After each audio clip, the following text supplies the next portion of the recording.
श्रीमहागणाधिपतये नमः। श्रीविष्णुरूपाय नमः शिवाय। शिवाय गुरवे नमः। ओम नमः चंडिकाय। नमस्ते शारदा देवी काश्मीरपुरवासिनी त्वामहं प्रार्थये नित्यम् विद्यादानं च देहि मे।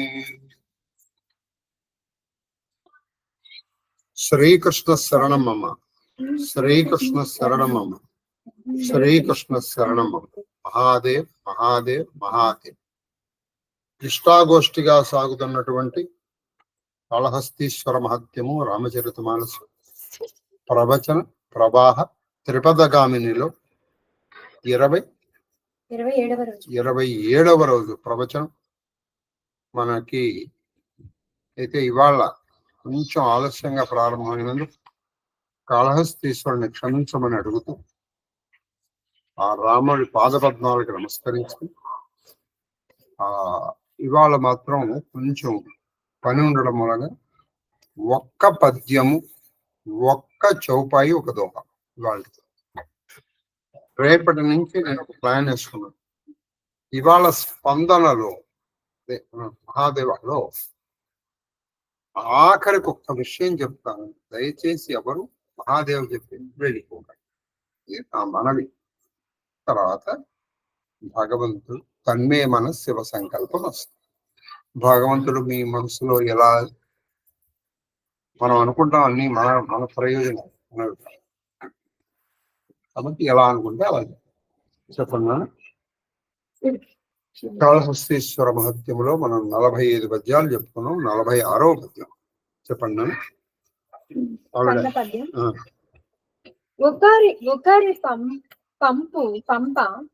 అది ఇది ఏం జరిగింది? వీళ్ళిద్దరూ మంచి దాంట్లో ఉన్నారు. ఈవిడ తన డ్యూటీని మర్చిపోయింది. శివుడు కలిసింది రాధం తన్మయత్వం పొందనివాడు ఎవడు చెప్పాలి. ఇందులో మీరు ఒక విషయాన్ని బాగా గుర్తుకోండి. సాక్షాత్తు శివస్పర్శ మామూలా. పైగా శివుడు కాదు, ఈవిడ శివుణ్ణి కూడా మరి చుమ్మన అంటే మరి ఈవిడే ఉంది. అసలు అది మీరు ధ్యానం చేసుకున్నా మీరు పరమధ్యానంలోకి వెళ్ళిపోతారు. 10 గ్రామ్యం ఈ అంటే నేనేం చేయలేను అనుకోండి. నేనేం చేయలేను. వాళ్ళిద్దరి మన్మథ కేళిలో ఆయన ఎలా ఉన్నాడు, ఈవిడ అంతే ఇదిగా ఉంటుంది కదా. ఈవిడ బొమ్మలాగా అయితే నుంచోదు కదా. కాబట్టి ఈ ప్రతిస్పందన ఉంటుంది కదా. ఎప్పుడు మహాదేవ చెప్పేసి పారిపోదాం అన్నట్టు ఉండదు కదా ఆవిడికి. కాబట్టి అసలు ఎంత అదృష్టం. ఈ లోపల ఏం జరిగింది? ఈవిడ డ్యూటీ ఏంటంటే రాజుగారి పళ్ళెని తీసుకొచ్చి పెట్టడం. అది లేదు. ఏది ఆవిడ రాలేదన్న అంటే రాజుగారి ఒళ్ళు మండి ఎవరు రాక పొండు వెళ్ళి తీసుకురండి దాన్ని వెళ్ళా అనేటప్పటికీ ఈ ఎలా ఉంటుందంటే అండి, మనకి ఎవరినైనా తిరుగుతున్నాడు అనుకోండి, మనకి ఎంత ఆనందం. ఒకళ్ళు పంపించారు కానీ 10 మంది వెళ్ళారు అక్కడ. ఎందుకని? రాజుగారి దృష్టిలో మంది అంటారు మేము తీసుకొచ్చామండి. అసలు రాజుగారు చెప్పింది ఒకళ్ళకే. ఇది అత్యుత్సాహం. ఇది బాగా అత్యుత్సాహం. అది చెప్పండి. ఒకరిని పంప పదుగురు ఉత్పత్తిని ఎత్తించండి. ఒక్కళ్ళని పంపించారు. 10 దాదాపు 10 మంది పొగరతో వెళ్ళారు. వదిలేదు, అదే పట్టుకుందాం, తీసుకొద్దాం, రాకపోతే ఈడ్చుకొచ్చి అసలు అవి ఏమి అనలా ఆవిడ. ఈవిడ వెళ్ళాలి అని రావాలి అంతేగా. ఉద్ధతిని తెచ్చి ఆ మాటలో చూడండి. అంటే వీళ్ళు ఆవిడ కనుక ఇప్పుడు నేను రాలేనంటే పట్టి ఈడ్చి తీసుకొచ్చడానికి సిద్ధంగా పడిపోయి వెళ్ళారు అన్నమాట. రాజుగారు అదేం చెప్పలేదు, వెళ్ళి తీసుకురాను. ఈ కొంతమంది మధ్యవర్తులు ఉంటారండి, మధ్యలో ఉంటారు, వాళ్ళకే అసలు ఉంటారు. అదే నడమంత్రపు సిరి నరం మీద పుండు అంటారు చూసారా, వీళ్ళనమాట. అది పిలువ అదరిపడి పిలువ నదరిపడి. ఇప్పుడు వాళ్ళు లోపలికి వచ్చి ఎక్కడో అన్నారు. ఇప్పుడు పాపం అప్పటి వరకు ఆ తన్మయత్వంలో ఆయనపడింది అదరిపడి పాలన. అప్పటి వరకు ఆయన గాఢ పరిష్వంగ పరిరంభ పరిక్రియలో, పరిరంభం అంటే కౌగిలింగం, పరిష్వంగం అన్న అదే, అది సరి. ఆ పరిరంభములో ఉన్నటువంటి ఆవిడ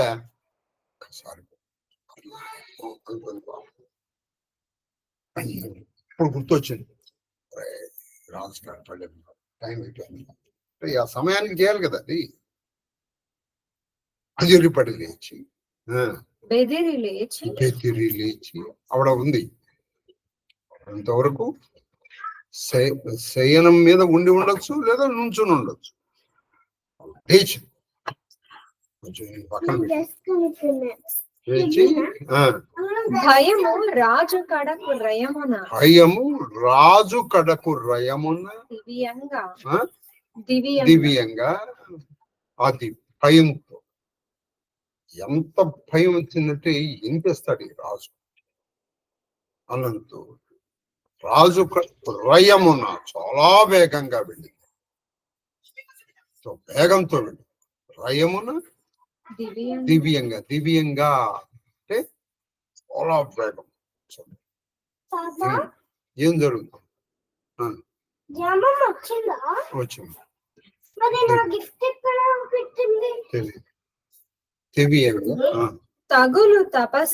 తగులు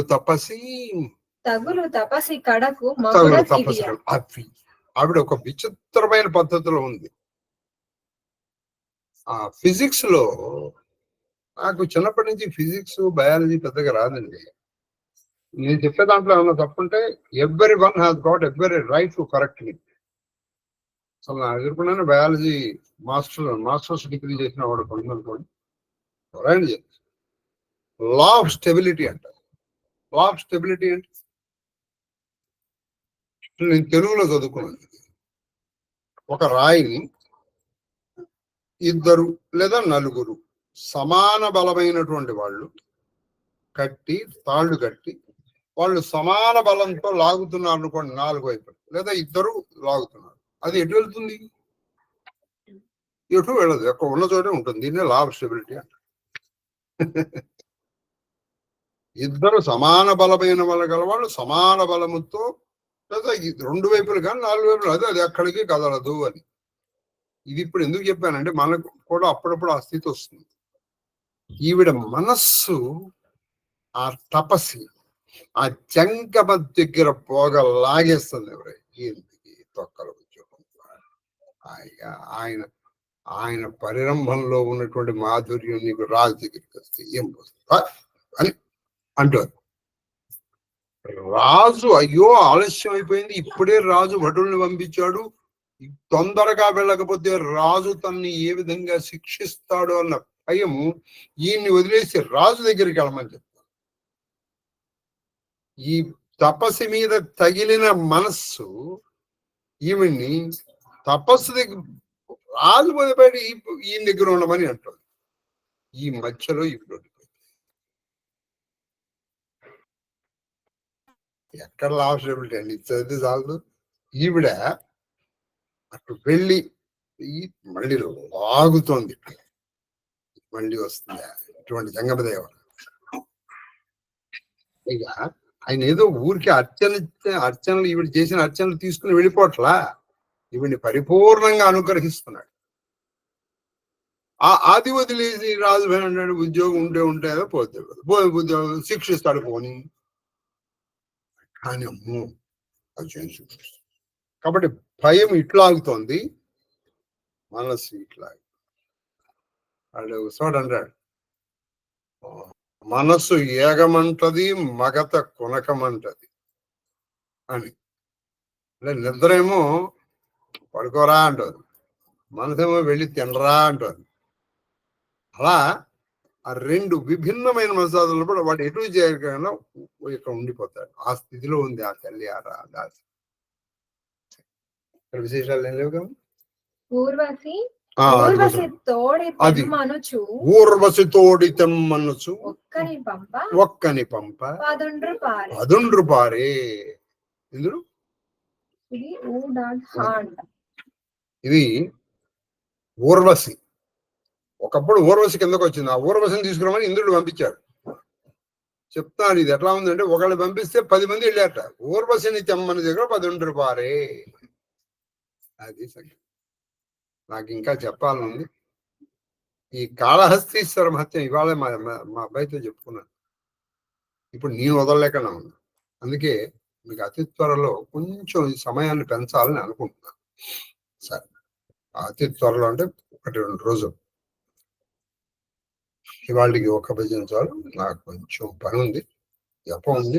మా ఇంటికి ఒకళ్ళు వచ్చారు, వాళ్ళతో మాట్లాడాలి. చెప్పండి. రామచరిత మానసులో ఒక చౌపాయి ఒక దోహా చూడండి. పులస్తుని వంశంలో బ్రహ్మవంశంలో పుట్టినప్పటికీ ఆ శాపం మూలంగా వీళ్ళకి పుట్టింది బ్రహ్మవంశం, కానీ శాపం మూలంగా వీళ్ళు అసుర ప్రవృత్తి.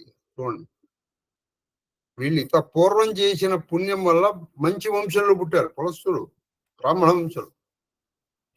కానీ ఈ బ్రాహ్మణుల శాపం వల్ల అసురులు అయిపోయారు. అందుకే ఆయన పేరు రావణాసురుడు.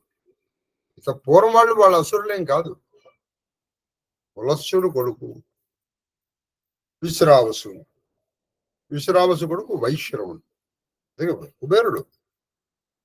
వీళ్ళిద్దరు అన్నదమ్ములు. కాబట్టి విశ్రావసు వాళ్ళేం రాక్షసులు కాదే, మళ్ళీ సాక్షాత్ బ్రహ్మవంశంలో పుట్టాడు. నువ్వు సామాన్యుడ పాప రావణాసురుడు. హిమాసురుడు సామాన్యుడు అనుకుంటున్నారు, ఏమీ భక్తి అండి నిజంగా. మీరు పౌలస్య హృదయం అని ఒక ఆయన చిన్నదేం కదలండి, మంచి పెద్ద పుస్తకంగా రాశాడు. పౌలస్య హృదయం చదవాలి. అంటే ఈ రామాయణాన్ని అనేక కోణాల్లో దర్శించారండి చాలా మంది, అనేక కోణాల్లో దర్శించారు. ఆ పౌలస్య హృదయంలో ఎందుకేంటంటే ఒక్క సంఘటన చెప్తాను. సముద్రుడు పరిగెత్తుకుంటూ వచ్చాడు కాబట్టి రావణాసుడి దగ్గర. రావణాను ఏమైందండి? రాముడు సేతు కట్టేస్తున్నాడు, ఆయన అయిపోయింది, నీ దగ్గరికి వచ్చేసాను. ఎంత శుభవార్త చెప్పేవారు ఆయన. అదే ఎలా ప్రతి శరీరానికి ఎన్నేళ్ల మట్టి మొయ్యమంటావయ్యా? నేను మొయ్యలేక శాస్త్రం పడి ఇది పడిపోవాలి. ఎందుకంటే దీన్ని పడగొట్టగలిగిన వాడు రాముడు తప్ప ఇంకోటి ఎవరు లేడు. ఆ రాముడు వెళ్ళి నన్ను పడగొట్టాయి అంటే పడగొడతాడా? పడగొట్టాడు. వాడిని పడగొట్టాలంటే ఆయనకి ఏదైనా నేను ద్రోహం చేయాలి. అందుకే నేను చేశాను. అటువంటి శుభ సమయం వస్తుంటే నేను ఇందులో భయపడాల్సింది రాని రాముడు.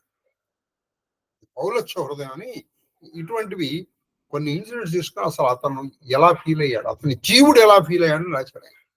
మీరు ఇందులో మళ్ళీ తాత్వికత ఇది నిజమా అని మీరు నన్ను అడగండి. అతను అలా దర్శించాడు. జీవుడు దర్శించండి. ఆ జీవుణ్ణి రావణాసుడు తెలియదు. ఇప్పుడు మీకు ఉదాహరణకి హనుమంతుడు వచ్చిన రోజున రావణాసుడు వెళ్ళాడు.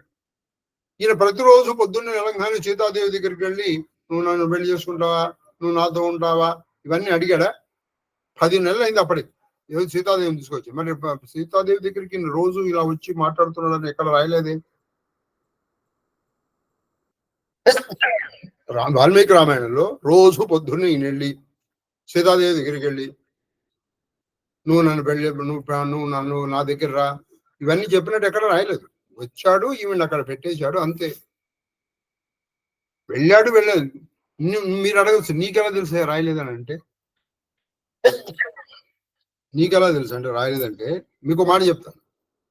వాల్మీకి రామాయణంలో ఎంత డీటెయిల్గా ఉంటుంది. ఇప్పుడు మనం నిద్ర లేవగానే మన నిద్రలో వాడు ఎవరో ఇలా పుస్తకంలాగా పడుకోగా కొంచెం అటు ఇటు జరుగుతాంగా.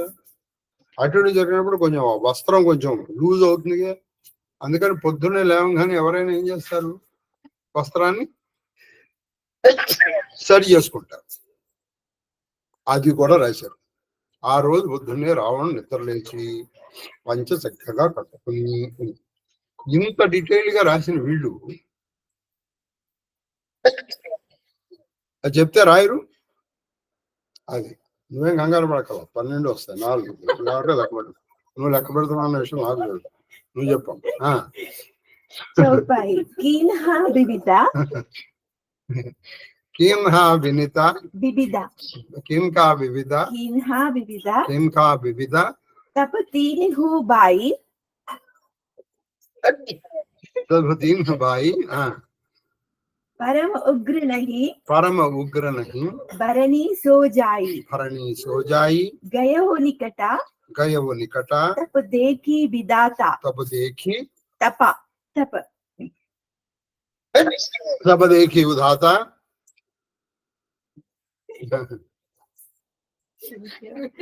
माघव भर प्रसन्नमय ताता माघव भर प्रसन्नमय ताता प्रसन्नमय ताता करी विनती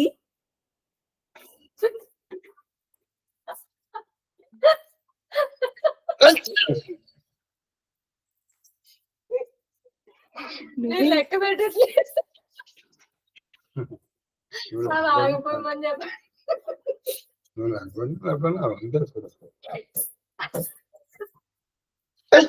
సరే కొంచెం వదిలేసి అయిపోయిందా? 8 करी विनती करी विनती पद गही दस सीसा कही 10 सीसा 10 सीसा बोले वचन बोले वचन सुनव जगदीसा सुनव जगदीसा जगदीशा हम काहो के मरही ना मारे न मारे वानर मनुज जाति दुई भारे एवमस्तु तुम्हा बड़ा तप कीन्हा मैं ब्रह्मा मिली तेहि बार दीन्हा मिली तेहि बर दीन्हा बर दीन्हा पुनी प्रभु कुंभकर्ण पही गयवु तेहि विलोकी मन विस्मय भयवु जो यही कलनित करबु आहारु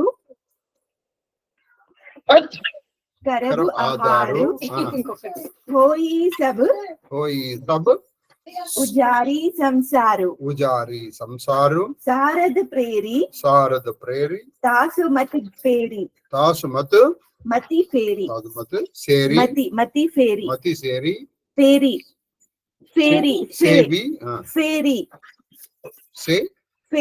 फा फेरी मति फेरी मागिसी नीदा मास షటకేరి ముగ్గురు సోదరులను ఘోర తపస్సు చేసిరి. వాళ్ళు ముగ్గురు సోదరులు, ఇది వీళ్ళిద్దరు ఎలా పుట్టారు చెప్పండి, రావణుడు కుంభకర్ణుడు. ఇందులో విభీషణుడు ఇంకో సావిత్రికి పుట్టారు రాశారు. సరే ఎవరు అతను? ఆ ధర్మకేతు. ఆ ధర్మ అతని పేరేంటమ్మా? ధర్మరుచి. ఈ ప్రతాప భానుడి మంత్రం. ప్రతాపానుడి తమ్ముడు హరిమర్దనుడేమో కుంభకర్ణుడు. ఇది మనం నేర్చుకున్నాం. చెప్పమ్మా. ఆ ముగ్గురు సోదరులు ఘోరమైన తపస్సు చేశారు. వారి ఉగ్ర తపస్సులకు బ్రహ్మ ప్రత్యక్షమై నాయనలారా నేను ప్రసన్నుడనైతి వరములు కోరుకొనుడు. వారు తపస్సు ప్రత్యక్షమయ్యారు. కోరుకోండి. రావణుడు సవినయముగా పాదాభివందనం ఆచరించి ఆయనకి వినయంగా పాదాభివందనం చేసి, ప్రభు నరవాణుల వలన తప్ప మరి ఎవ్వరి వలన కూడా నాకు చావు లేకుండా వరనిమ్ము. పరిమిత బలులైన అంటే వీళ్ళ బలం ఎంత? నరులకి వానరులకి పరిమితమైన నరులు వానరులు తప్ప నాకు మిగతా ఎవరు? దేవ గంధర్వ సిద్ధ గరుడ కిన్నెర కింపురుష యక్ష నాగ మిగతా ఇంకెవరి మరణం అస్త్రశస్త్రముల వల్ల కానీ నాకు మరణం పొందవు. అది శివుడు పలుకుచున్నాడు. జీరోని ఎవరు నొక్కుతున్నారు? శివుడు పలుకుచున్నాడు. శివుడు అప్పుడు ఏమన్నారంటే, నేను బ్రహ్మ కలిసి అట్లే కానేమో అని వరమిచ్చి అది శివుడు ఏమన్నా అంటే బ్రహ్మకి చెప్పారు, నేను అలాగే కానీ అన్నాడు. పిమ్మట బ్రహ్మ కుంభకరుని యొద్దకు అప్పుడు వచ్చి కుంభకర్ణుడు వచ్చి నీకేం కావాలరా అని. అతన్ని చూసి ఆశ్చర్యం వేసింది. ఈ దుష్టుడు నిత్యం భుజించినట్టు ప్రపంచమే నాశనం అది అవ్వని వీడు తలచి ఎంత ఉన్నాడంటే, వాడు అసలు తింటే మనం ఓ 1,00,000 మంది సరిపడిన తర్వాత వాడు ఒక్కరోజు తినేస్తాడు. ఇలా వాడు తినడం ప్రారంభించేసాడు అనుకో, నేను తర్వాత అక్కడ ఏమి ఉండదు. అందుకని బ్రహ్మదేవుడు తలిచి వాని తలలో ప్రవేశించమని శారదామాతను కోరేను. శారదామాత అమ్మ నువ్వు వాడి తల ప్రవేశించమ్మా, ఎందుకంటే వాడు కనుక ఇలా రోజు మేల్కొని ఉన్నాడు అనుకో, మనము మొత్తం ప్రపంచం అంతా కలిసి ఒక రోజులో తినేది 1 సంవత్సరంలో తినేది వాడు 1 రోజులో తింటున్నాడు. ఇంకేముంది, ఎవరికి ఫుడ్ ఉండదు. అందుకని కొంచెం వాళ్ళు అందుకని బాగా మంచి కోరికలు. ఇప్పుడు అప్పుడు ఆ శారద వాడి తలలో ప్రవేశించి ఆవిడ చేత ఏమడిగించిందంటే, అతడు తనకు ఒక్కనాడు మాత్రము జాగృతిని 6 మాసములు నిద్రను ప్రసాదించమని ప్రార్థించాను. వాడు అసలు ఏమనుకున్నాడు, అమ్మా నాకు నిద్ర పట్టకూడదు, నేను బ్రహ్మాండంగా బలవంతుడు, నాకు 6 నెలలకు 1 రోజు నిద్ర పట్టాలని వాడు అడుగుదామని. వాడి పైకి ఎందుకు అడుగుదామని అంటే ఇంద్రాస్ చాలా బాగా. మీరు రామాయణం సీరియల్ చూసారు లేదా నాకు తెలియదు, అందులో ఇది బాగుంది. మరి ఎక్కడ ఈయన అది తీసింది ఎవరంటే రామానంద్ సాగర్. అది నాకు బాగా నచ్చింది ఆ ఘట్టం. కుంభకర్ణుడు ఏమంటే ఇంద్రాసన్ అందాం అనుకున్నాడు. ఈ ఇంద్రాసన్ అందామని అనుకున్నటువంటి వాడు నిద్రాసన్ బ్రహ్మదేవుడు తదాస్తు అంతే, వాడు నిద్రపోయాడు. కాబట్టి అమ్మ నాకు బాగా నిద్ర కావాలమ్మా, 6 నెలలు పడుకోవాలి, 1 రోజు లేచి మళ్ళీ 6 రోజులు మొత్తం తిని పారేస్తాడు. అది 6 నెలలకు సరిపోదు మళ్ళీ.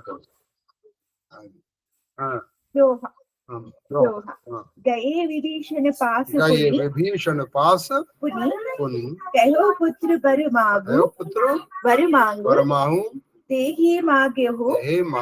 భగవంత్ పద కమల అమల్ అనురాగు. చివరకు బ్రహ్మ విభీషణ వద్దకు అతడు విష్ణుపాద పద్మలపై అనన్య భక్తిని ప్రసాదింపమని కోరెను. విచిత్రం విభీషణుడు ఒక మంచి మాట అన్నాడు. అంటే ఇక్కడ ఇలా ఇచ్చారు కానీ నేను ఎప్పుడు ధర్మం వైపు ఉండేటట్టు చూడన్నాడు. అందుకే విభీషణుడు ధర్మం వైపు ఉంటాడు. కాబట్టి ఆ విష్ణు దేవుని పాద పద్మముల మీద నాకు నిత్యము భక్తి ఉండేటట్టు, అది పోకుండా చూడలేదు. వాళ్ళకి అదే కొంచెం జపం కూడా ఎక్కువ ఉంది, అందుకని ఆపేస్తున్నందుకు క్షమించాలి. ఇవాళ మనం దివాళి మీకు అంతా అయిపోయిన తర్వాత ఒక చిన్న స్పందన మీకు చెప్తాను, మీరు కూడా సంతోషిస్తారని నేను. ఇప్పుడే చెప్పమంటారా ఆఖరి చెప్పమంటారా? ఇప్పుడే చెప్పాను, ఎమ్మకి అయిపోయింది, చెప్పేస్తాను. మన చిరంజీవి కౌతుల్య మూలంగా ఇది యూట్యూబ్ లో పెడుతున్నారు.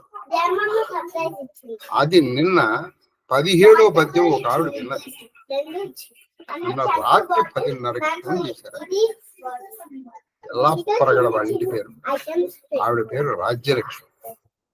ఆవిడ ఒకప్పుడు నాతో పాటు మా స్కూల్ కొలీగ్. వాళ్ళ ఇంట్లో మనం 1,00,000 బిల్వార్చన, మాన్యాస రుద్రాభిషేకం, గణపతి తర్పణ, తర్వాత మన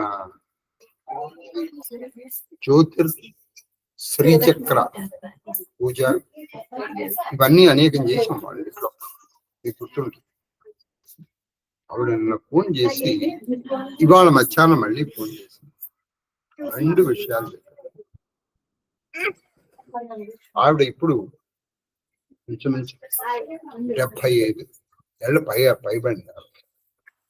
మా చిన్నప్పుడు అంటే 60 సంవత్సరాల క్రితం ఆ తాతగారు వాళ్ళ మాట్లాడుకుంటుండగా ఏదో యాదాలాపంగా విన్నటువంటి కొన్ని మాటలు మీరు మళ్ళీ చెప్పారు గురువు గారు. నేను దగ్గరగా లేను, మీ మీద నాకు ఒక పుస్తకం రాయాలని ఉంది, కానీ నాకు ఆశ రావట్లేదు.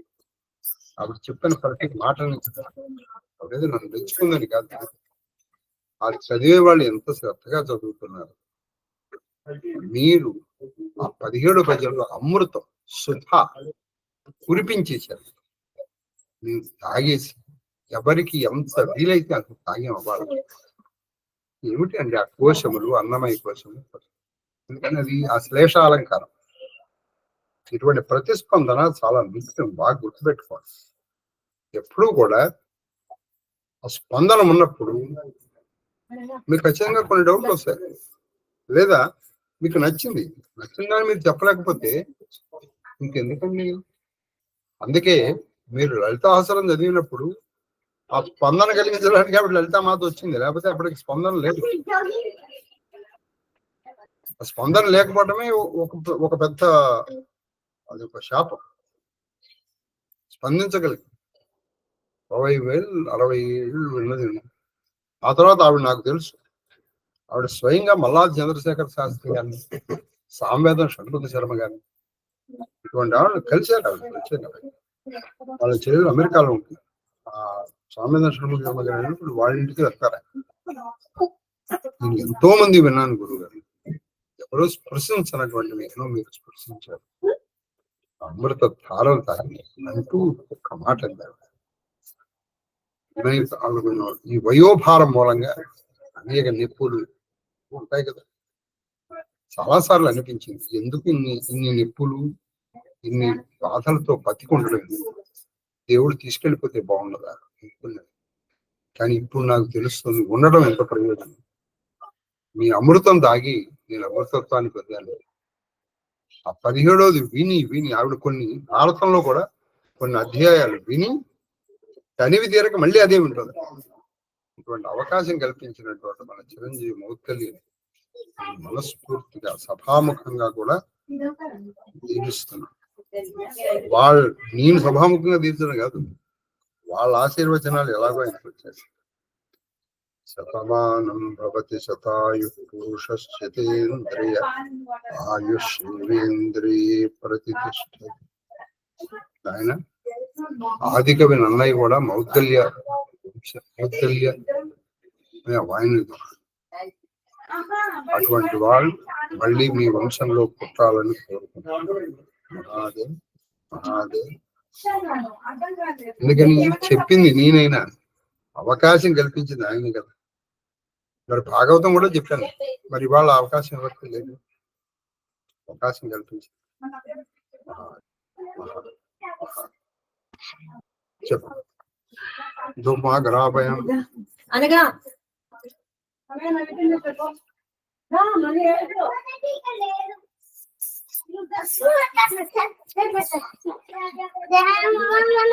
సర్ప్రైజ్ ఇచ్చింది మాకిద్దరికి.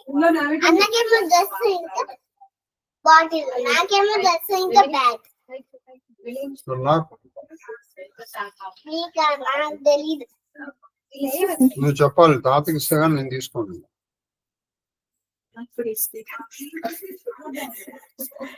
నువ్వు కూడా ప్రారంభమయ్యమ్మా, ఇంతవరకు ఇప్పుడు ఒకటి అనుకుంటున్నాను.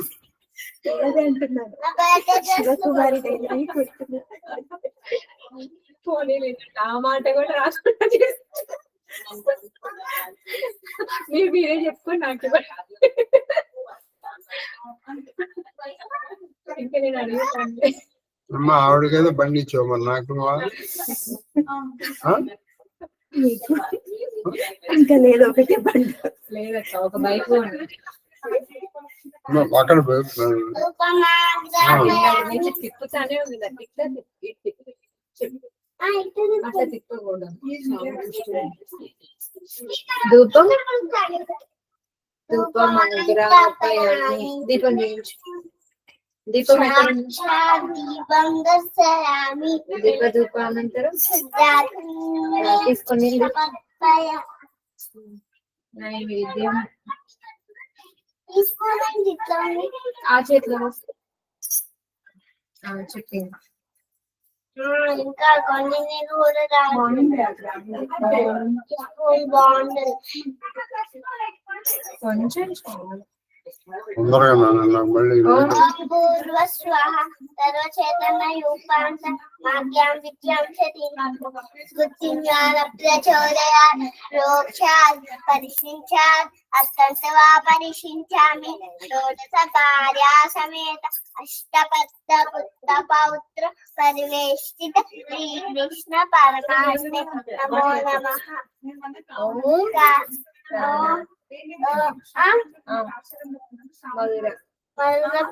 నివేదయామి. ఓం ప్రాణాయ స్వాహ, ఓం అపానాయ స్వాహ, ఓం యానాయ స్వాహ, ఓం ఉదానాయ స్వాహ, ఓం సమానాయ స్వాహ, ఓం బ్రహ్మణే స్వాహ. మధ్య మధ్య పానీయం సమర్పయామి.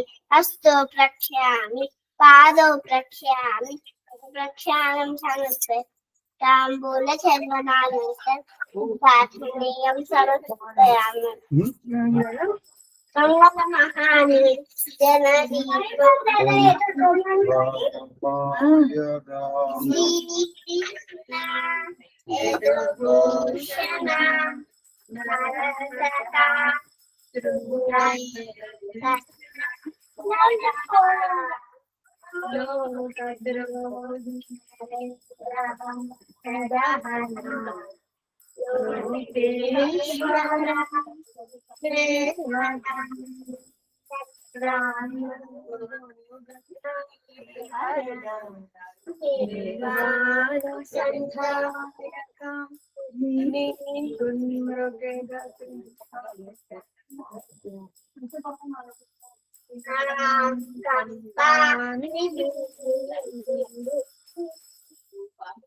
ఆనందం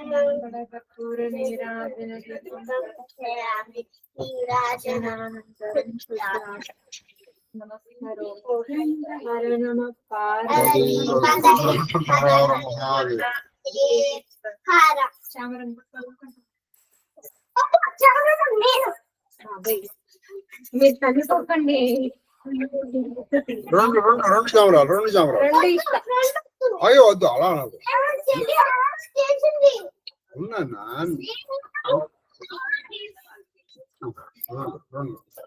తీసుకొచ్చి చెయ్యి చామర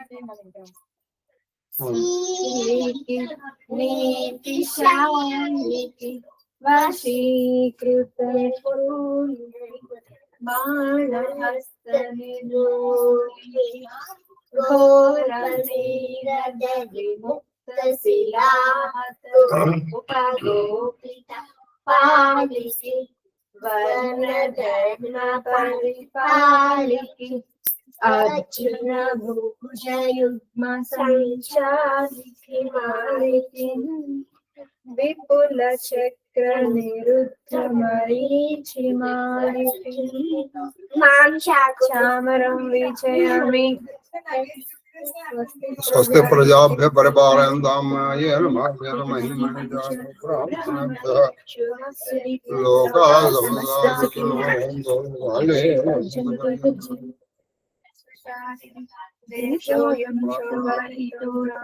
సంతుర్భయ పుత్ర పుత్రనందు పుత్రనందు పుత్రనాథన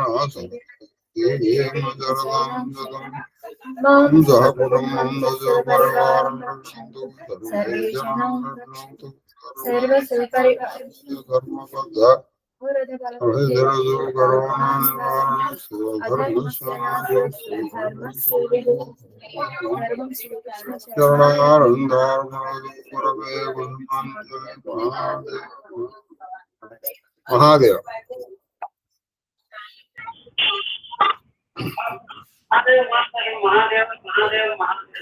మహాదేవ మహాదేవ మహాదేవ శాస్త్రి గారు మహాదేవ మహాదేవ మహాదేవ సార్ మహాదేవ మహాదేవ మహాదేవ మహాదేవ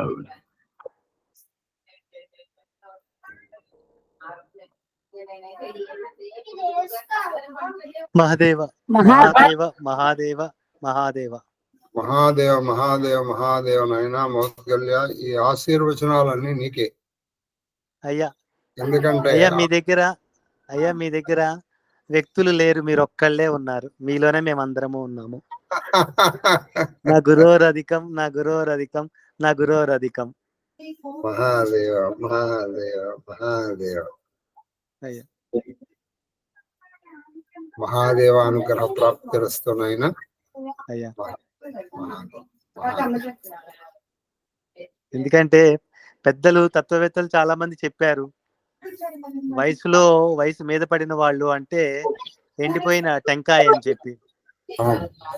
వాళ్ళ నుంచి వచ్చిన స్పందన ఖచ్చితంగా అది ఆ శివుడి స్పందనే. అది ఆవిడ ఇదే మాట ఎంతో ఆరుద్రతతో చాలాసార్లు అనుకున్నానంటే ఎందుకు బతికున్నాను అని అంటూ ఒక్కొక్కటి వింటూ ఆవిడ తనివి తీరక ఒక్కొక్కరిని కట్టాలు అవే వింటూ ఉంటున్నాను. కాబట్టి అప్పుడు నేను చెప్పింది నేనైనప్పటికీ మరి ఇదే అవకాశం మరి భాగవతానికి లేదు కదా. కాబట్టి ఈ ఆలోచన వచ్చింది నువ్వు అన్నట్టు, ఇంకా ఇది నీ వినయానికి లక్ష్యం. మహాదేవ్ మహాదేవ్ మహాదేవ్.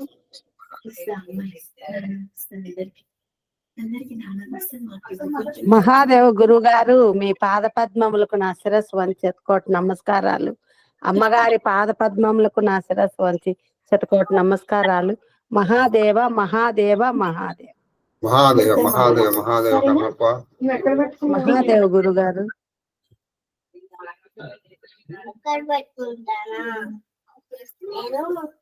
మహాదేవ గురువు గారు. మహాదేవ మహాదేవ మహాదేవ తల్లి అక్క నాగమణి.